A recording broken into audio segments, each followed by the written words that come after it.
Radio Publique Africaine.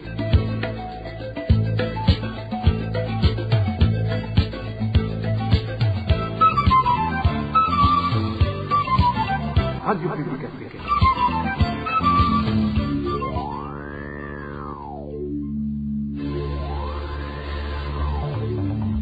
C'est le moment de suivre le journal parlé en français. À la présentation, Josiane Mouzaned.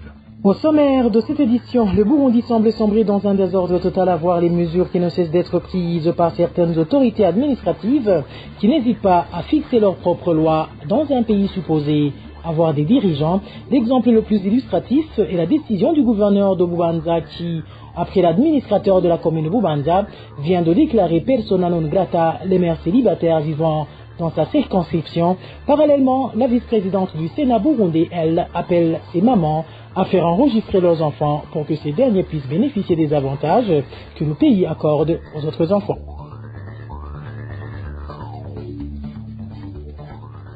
Les droits des Burundais réfugiés en Tanzanie continuent d'être bafoués. Aujourd'hui, obtenir un billet de sortie pour se rendre au marché situé en dehors du camp est presque impossible, ce qui met en difficulté ces réfugiés. Vous aurez les détails dans ce journal. Dans ce journal, nous vous parlerons également de catastrophes naturelles où près de 300 000 personnes en ont été victimes en moins d'un an. Voilà pour les grandes articulations. Bien le bonsoir chez vous, mesdames et messieurs.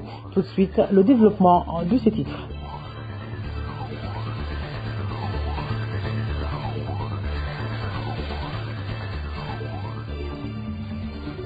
Bonsoir. Ouvrons ce journal par la page Droits de l'homme où la population de la province Bubanza se dit inquiétée par les paroles prononcées par le gouverneur de cette province. Ce dernier a fait savoir ce samedi que les femmes qui ont eu des enfants avec des hommes qui ne sont pas officiellement reconnus vont être arrêtées. Pour ses habitants, c'est une forme de persécution envers les femmes, d'où ils demandent que cette mesure soit suspendue. Le point avec Émile Nivasompa. Les femmes fréquentant plusieurs hommes ainsi que celles qui ont eu des enfants avec des hommes qui ne sont pas officiellement leurs maris sont celles qui sont visées par la décision du gouverneur de la province de Bubanza. Cléophas Nizigimana l'a annoncé ce samedi 1er juin 2024 lors des travaux communautaires dans une localité appelée Kuruvumvu. Ses habitants de Bubanza indiquent qu'ils sont inquiétés par cette mesure car elle est prise pour persécuter les femmes, ce qui va avoir des conséquences sur leurs enfants. Plaidez pour nous, car les paroles prononcées par le gouverneur ne sont pas du tout rassurantes, car il a dit qu'il va arrêter les femmes qui fréquentent plusieurs hommes ou celles qui ont eu des enfants avec des hommes non reconnus officiellement. Par exemple, il y a une femme de la localité de Mitakataka qui a 5 enfants. Ils l'ont arrêtée avant-hier et l'ont mise en détention. Ces enfants sont actuellement éparpillés. Il y en a même qui sont dans la rue. Alors, nous disons que c'est de la persécution car il y a nulle part où c'est écrit qu'un Burundais ne peut pas enfanter avec une Burundaise. Ou bien si cela arrive, est-il prévu dans la loi que la femme soit arrêtée et détenue? Ces habitants de la province Bubanza disent également que si la loi a été violée, les hommes devraient aussi être punis de la même manière que les femmes. Nous demandons que s'ils veulent appliquer la loi, qu'ils les punissent tous, qu'ils ne poursuivent pas seulement les femmes, qu'ils arrêtent aussi les hommes. Cela sera juste. Ces habitants de Bubanza qui se sont entretenus avec la RPA demandent au gouverneur Cléophas Nizigimana de ne pas mettre en application cette mesure contraignante car plusieurs femmes vont être arrêtées arbitrairement et leurs enfants seront jetés dans la rue et lui demandent de consulter la loi avant de prendre des mesures hâtives. Émile Nivasumba. Et de son côté, la première vice-présidente du Sénat burundais interpelle les parents des enfants non reconnus par leur père d'aller les faire enregistrer dans la commune. L'appel a été lancé ce samedi au chef-lieu de la commune Yabihanga. C'était lors des travaux communautaires. Suivez Laurence Dadaye, elle est la vice-présidente du Sénat burundais.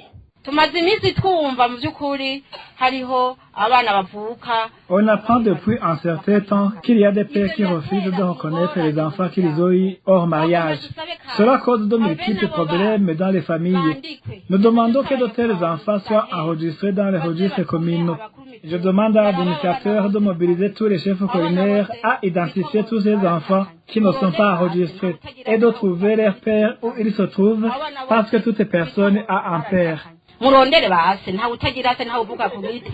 vous le disais en titre, plus de 297 000 personnes ont été touchées par les changements climatiques à travers tout le pays depuis septembre 2023 jusqu'à fin mai 2024. Les conséquences sont énormes car ces familles victimes font face à une insécurité alimentaire et l'augmentation considérable des maladies démentielles est venue aggraver la situation. C'est un reportage signé Elvis Néomongue. Depuis le début de la saison des pluies, septembre 2023 jusqu'à mai 2024, le rapport de situation de l'OCHA publié au 31 mai 2024 indique que les pluies torrentielles, inondations, glissements de terrain et débordements de la Tanganyika sous l'influence du phénomène El Niño ont affecté plus de 297 000 personnes à travers tout le Burundi. Selon ce rapport, plus de 47 000 personnes ont été contraintes au déplacement. Ces catastrophes ont entraîné la destruction ou des dommages partiels sur 24 535 maisons, 202 salles de classe, 5 structures sanitaires, des routes, des réseaux hydrauliques et installations électriques. Pour l'année 2024 de janvier, le rapport de situation produit par OCHA montre que plus de 239 700, ceci pour dire donc que 57 300 avaient été affectés dans la dernière saison de pluie de septembre-décembre. Parmi les victimes de ces catastrophes, le rapport montre que plus de 36 900 personnes ont été contraintes au déplacement par suite d'inondations. Comme corollaire depuis que l'inondation de ces dernières semaines, le rapport indique que 5 districts sanitaires, Bujumbura Nord, Bujumbura Centre, Bujumbura Sud, Kabezi et Isale, ont recensé une augmentation des cas de choléra. Les plus importants, selon le rapport, ont été enregistrés à Mairie de Bujumbura et dans le district Isale. Une comparaison faite entre les deux premières semaines de 2023 et la même période de 2024 montre une augmentation des cas de choléra d'environ 10% entre les deux périodes. Le secteur de la sécurité alimentaire et moyen de subsistance fait partie des secteurs les plus touchés en raison, selon le rapport des dégâts sur les actifs productifs et non productifs des ménages. Les personnes vulnérables affectées et ou déplacées se retrouvent avec des difficultés à accéder aux ressources alimentaires et revenus après les chocs. Ainsi, certaines personnes ont été affectées plus d'une fois pendant cette même saison de pluie. Les provinces de l'Ouest sur le littoral du lac Tanganyika, Cibitoke, Bubanza, Bujumbura, Bujumbura-Mairie, Rumonge et Makamba sont particulièrement affectés par les inondations et glissements de terrain. Cependant, ce rapport a signalé que les dégâts de pluie excessives et inondations survenus à la fin du mois d'avril ont également affecté les provinces de Kirundo, Rutana et Ruyigi. Dans la présent politique où le projet de loi des finances 2024-2025 prévoit des recettes aidant de plus de 3 940 milliards de francs burundais contre plus de 3 370 milliards de l'exercice qui touche à sa fin selon le Conseil des ministres extraordinaire du jeudi 30 mai. Dans un extrait du compte rendu du dit Conseil, Jérôme Niyonzima, secrétaire général du gouvernement, fait savoir que les dépenses de l'État ont quant à elles connu un accroissement de 16,30%. Suivez. La préparation du budget 2024 et 2025 s'inscrit dans le cadre de la poursuite de la mise en œuvre des réformes du budget programme engagées par le gouvernement à travers l'élaboration des nouveaux outils de planification.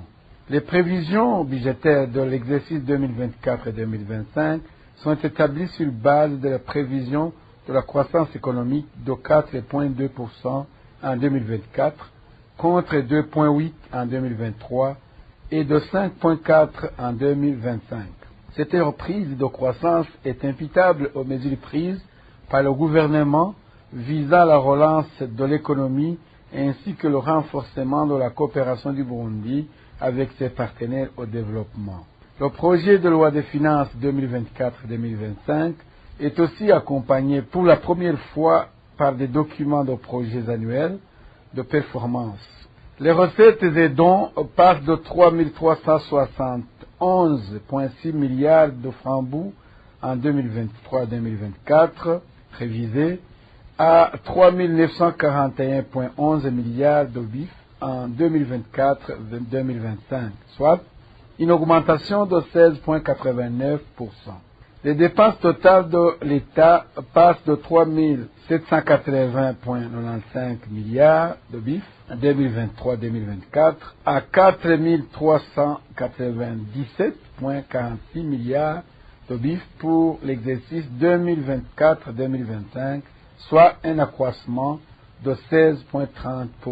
Le déficit global du projet de loi de finances 2024 et 2025 s'évalue à 456,34 milliards de BIF contre 426,51 milliards de BIF en 2023-2024. Il est expliqué par la hausse du budget alloué à l'investissement selon les priorités retenues par le gouvernement pour booster l'économie nationale, ainsi que l'amélioration des infrastructures publiques et la mise en œuvre effective de la politique salariale équitable. À l'issue de l'analyse, le projet de loi a été adopté avec entre autres recommandations. Premièrement, identifier dans tous les ministères les secteurs qui peuvent faire entrer des fonds dans le trésor public et en faire le suivi. Deuxièmement, fixer le plafond de l'exonération pour les produits qui doivent l'être, y compris les véhicules. Troisièmement, supprimer l'exonération sur l'éthanol destiné à la fabrication des boissons alcoolisées. Quatrièmement, les fonctionnaires qui ont perçu des salaires indus ont jusqu'au 1er juillet 2024 pour les rembourser. En cas de recours au remboursement forcé, le fonctionnaire se verra infliger une amende de 100%. Cinquièmement, intégrer dans le budget les 2,7 milliards de BIF destinés à la rémunération des nouveaux enseignants. Le même Conseil des ministres a analysé un projet de développement du capital humain au Burundi sous financement de la Banque mondiale à hauteur de 230 millions de dollars ayant pour but d'autonomiser garçons et filles. Encore une fois, Jérôme Niyonzima, secrétaire général du gouvernement. Ce projet pour un montant de 230 millions de dollars américains sur financement de la Banque mondiale a pour objectif d'autonomiser les garçons et les filles grâce à un meilleur accès aux services de nutrition, de soins de santé et d'éducation de base de qualité au Burundi. Il sera mis en œuvre par le ministère de la Santé publique et de la lutte contre le sida et le ministère de l'Éducation nationale et de la recherche scientifique.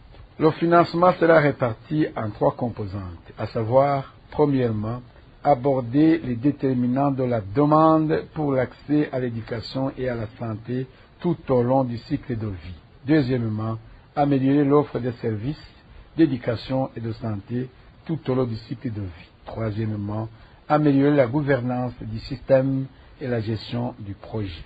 Politique toujours, lancement par le parti Sawanyafrodébo ce dimanche 2 juin du mois dédié à la démocratie dans le cadre de la commémoration de 31 ans que ce parti a remporté l'élection présidentielle tenue en date du 1er juin 1993. Dans son allocution, Patrick Nkurunziza, président du dit parti, a rappelé à la population présente la pertinence de se secourir mutuellement, surtout en cette période où des cas d'enlèvement se multiplient davantage sur toute l'étendue nationale. Patrick Nkurunziza. ngomba kugarukako cyane ngomba gushimangira ko mu mazi menshi hirya no hino ngo banyuruje umuntu ibiziga twumva Je voulais surtout revenir et insister sur ce phénomène d'enlever les gens et on découvre les cadavres partout dans le pays. Je vous demanderai, Ntiraguhemuka et tous les Burundais, c'est un autre combat que nous devons amorcer au sein du parti Sahwanya Frodebu. On entend souvent dire une ou deux personnes arrivées et on dit qu'elles ont été embarquées à bord d'un véhicule à vitre teintée et sans plaque d'immatriculation. Je l'entends toujours à travers les radios. Pourquoi alors ces enlèvements opérés sous vos yeux et à votre présence? Vous ignorez que demain il sera votre tour d'être enlevé. Ntiraguhemuka et tous les Burundais qui vont m'entendre à travers les médias, une fois quelqu'un est arrêté de cette manière, je vous demanderai de vous impliquer pour le secourir et demander le mandat d'arrêt contre cette personne pour par la suite l'accompagner jusqu'au lieu de sa détention ou devant le juge. Sinon, vous ne saurez jamais la suite. Demain, personne ne sera épargné. Ntiraguhemuka, j'insiste beaucoup sur ce point-là. nayo ubundi mumbaza ibizokurikira Ntiraguhemuka rero icyo nakibasabye nshimitse. Patrick Nkurunziza est également revenu sur la pauvreté sans précédent qui gangrène les ménages, une pauvreté consécutive au détournement grave des fonds publics perpétrés par les autorités de différentes institutions de l'État. Encore une fois, Patrick Nkurunziza, président du parti Sahwanya Frodebu. Le président provincial du parti avait parlé de la pauvreté ici en province de Gitega, mais cette pauvreté est dans tout le pays. Aucun Burundais à l'ère actuelle n'est à l'abus de la pauvreté. Ceux qui ne sont pas pauvres, c'est ceux-là qui volent quotidiennement le pays, ils sont à chaque fois dénoncés. Même le président de la République parle lui-même et sans cesse de détournement grave de fonds publics. Pour lui, c'est encore grave, mais moi, je ne saurais plus comment l'expliquer. C'est cet argent qu'il vole chaque jour qui occasionne la pauvreté. Souvenez-vous alors que son Excellence Dadaye nous a laissé la devise de combattre les corrompus et ceux qui persécutent les autres.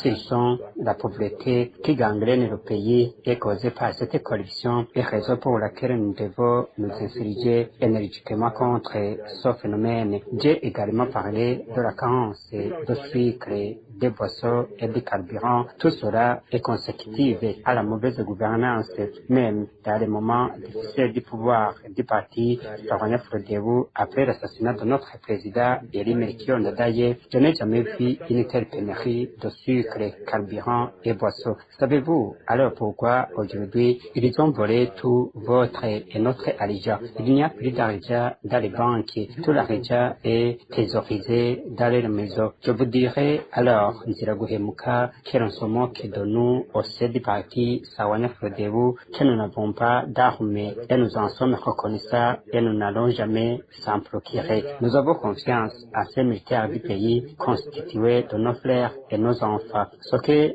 vous devriez tout simplement faire pour éradiquer ce fléau de pénurie de sucre, carburant et boissons, c'est de bien voter et rier. L'organisation de ces cérémonies au chef-lieu de la province Gitega est motivée par la création de ce parti dans cette province. Les dix travaux vont toutefois se poursuivre dans d'autres localités durant ce mois de juin, comme l'ont souligné les leaders de cette formation politique. Une courte pause et nous parlons gouvernance.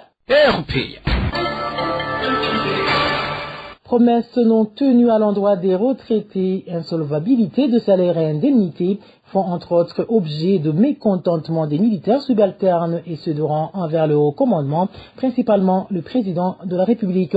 Au cours des descentes effectuées ces derniers jours par le président Évariste Ndayishimiye dans différentes divisions militaires, les militaires se plaignent et dénoncent le comportement du chef de l'État qui a passé sous silence leurs grandes préoccupations et surtout le fait de ne pas honorer ses engagements. Suivez l'un de ces militaires qui a requis l'anonymat pour des raisons de sa sécurité.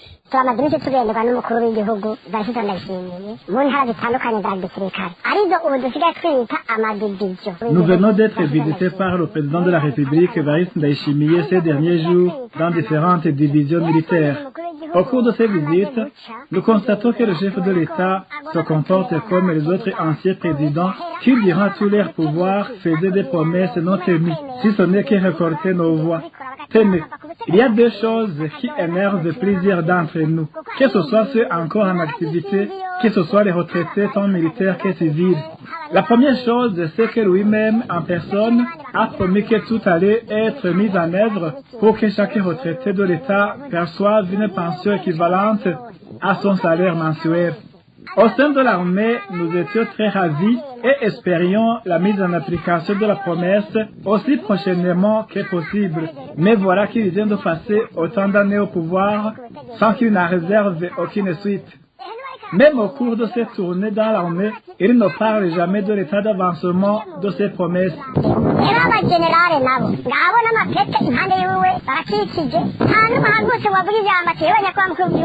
Les généraux, quant à eux, se contentent uniquement de leur grade autour de lui, mais personne n'ose plaider pour notre cause en rapport avec cette majoration de la pension. Ils gardent leur silence absolu. Nous autres soldats ordinaires, nous nous demandons alors en quoi ces généraux nous sont utiles, si ce n'est que de lui tendre seulement le micro. Nous aimerions donc interpeller le chef de l'État d'honorer ses promesses et ainsi faire la différence entre les autres présidents qui sont partis sans rien nous accorder. Une autre catégorie de militaires frustrés est faite par ceux déployés en mission de maintien de la paix en Somalie qui ne perçoivent pas leurs salaires et indemnités, ajoute notre source. Autre chose, il est frustrant et honteux que nos frères d'armes totalisent 2 ans après leur mission à l'étranger, notamment en Somalie, sans qu'ils perçoivent leurs salaires et indemnités. Là aussi, le président de la République n'a, au cours de ses visites, eu le courage de les tranquilliser à propos de cet argent ou encore les promettre des crédits comme Doké le propose. C'est ainsi alors que nous demandons au chef de l'État burundais de faire la différence avec ces anciens présidents qui n'ont jamais tenu à leurs promesses jusqu'à la fin de leur règne.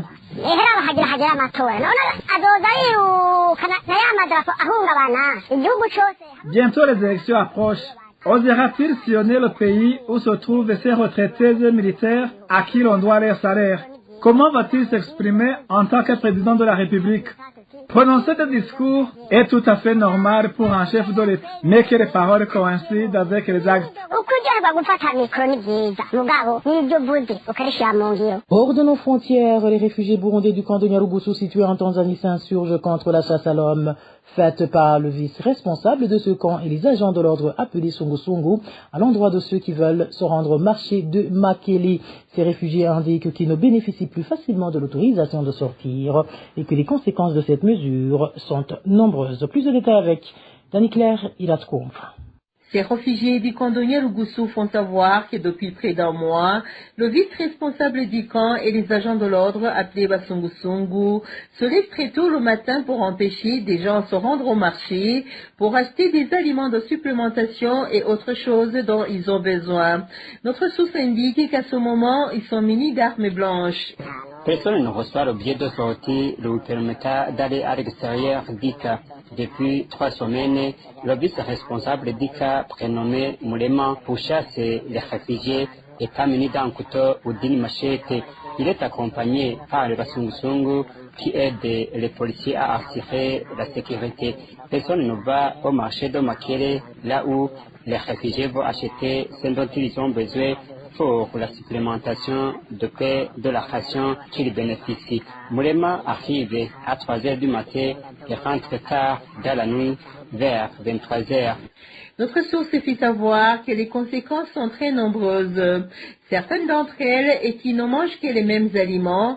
De plus, il y a une femme qui a été violée lorsqu'il tentait d'aller chercher les aliments de supplémentation pour ses enfants. Les conséquences sont très nombreuses parce que maintenant, les gens ne changent pas d'aliments. Ils n'ont pas où en acheter et cela engendre des maladies liées à la malnutrition, surtout pour les enfants de moins de 5. La semaine dernière, il y a une femme qui a été violée lorsqu'elle tentait de sortir d'Ika dans la matinée. Ici, nous menons une vie difficile. Tout cela prouve le programme du gouvernement tanzanien de chasser les réfugiés burundais. Ces réfugiés dit Kondonye Lugusu demandent au HCR de plaider pour eux, afin que cette mesure les interdisant de sortir du camp soit levée.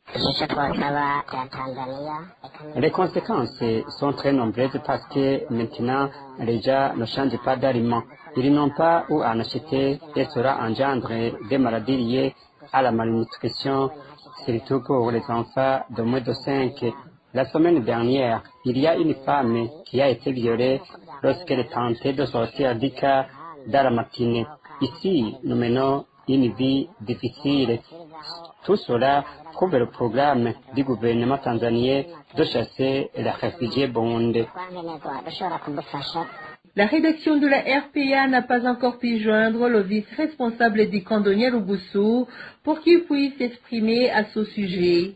Daniclaire Ilatkoum, toujours en page réfugiés, le HCR indique que la semaine qui s'écoule a été dédiée à l'environnement dans les camps de réfugiés en Tanzanie. Au cours de cette semaine, 1322 réfugiés, les partenaires et les communautés d'accueil ont construit 106 barrages de contrôle sur 300 mètres de ravines pour réduire la vitesse de l'eau pendant la saison des pluies et conserver le sol. Selon toujours le HCR, plus de 8000 réfugiés, partenaires et habitants ont débroussaillé et 60 500 arbres ont été entretenus, améliorant leur taux de survie de 80%, peut-on lire sur le compte X du HCR. Tanzanie. De leur côté, les réfugiés parlent de corvées sous contrainte et qui les empêchent de vaquer aux activités qui leur permettent de faire vivre leur famille.